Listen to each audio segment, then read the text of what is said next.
Hello guys, good morning. Alas 6 pa lang pasado dito sa amin. Yan, ang kapaligiran medyo makulimlim pa lang. Natuwa lang tayo guys kasi di ba nagtanim tayo ng gulay? Ito na sila. Yan sa beranda. Ito na si ampalaya. Yan, gumapang na sa itaas. Ito naman si kamatis. Ayan na guys. Nakakatuwa. Meron na siyang bunga. Uy. Tapos si okra naman. Ayan, nagbubunga na rin si okra. Oh, may bunga na rin siya. Mga 9 na piraso. Ito naman si sili. Ayan, may bunga na rin siya. Di ba nakakatuwa guys? Ayan, magsisidamihan ang kanyang bunga dahil marami na siyang bulaklak. Ito si mani. Magugulat na lang ako pag tinanggal ko yan. Marami ng laman yan sa ilalim. Ito, hinihintay natin si talong para mamulaklak.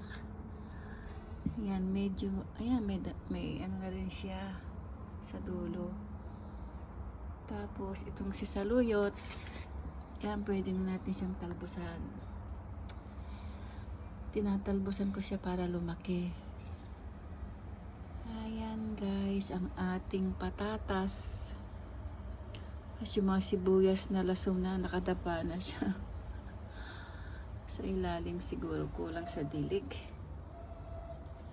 Ayan guys, natuwa lang ba ako? Flex natin. Diba? Ito si okra, nakakatuwa. May bulaklak pa siya. Yan, may mga bulaklak. Ito si kamatis, Tapos guys, this time yung aking, siguro nagtampo tong si sampagita kasi yung bulaklak niya binigay ang liit. Maliliit lang. Tingnan nyo guys, tinampo, nagtampo siguro siya. Dapat malalaki na yung bulaklak Ang liit pero nagbigay siya ng mga bulaklak guys. Diba? Sampagita. Thank you, sampagita. Itong si Sam nagtampo. Yan guys. Have a good morning to everyone. Have a good day. Ito ang kalawakan. Masyadong maulap. Ang buhay ng tao parang ulap. Yan. Mabigat ang kalangitan. Parang uulan Huwag naman sana araw-araw ka na lang umuulan. Sa ibaba yung puno ng cherry blossom. Yan guys, yun lang. Magandang umaga uli. Tayo'y maglalaba na. Mamayang gabi pa naman ang ating pasok. Pagdating kahapon ng umaga, tulog na agad hanggang umaga. Ngayon, tulog.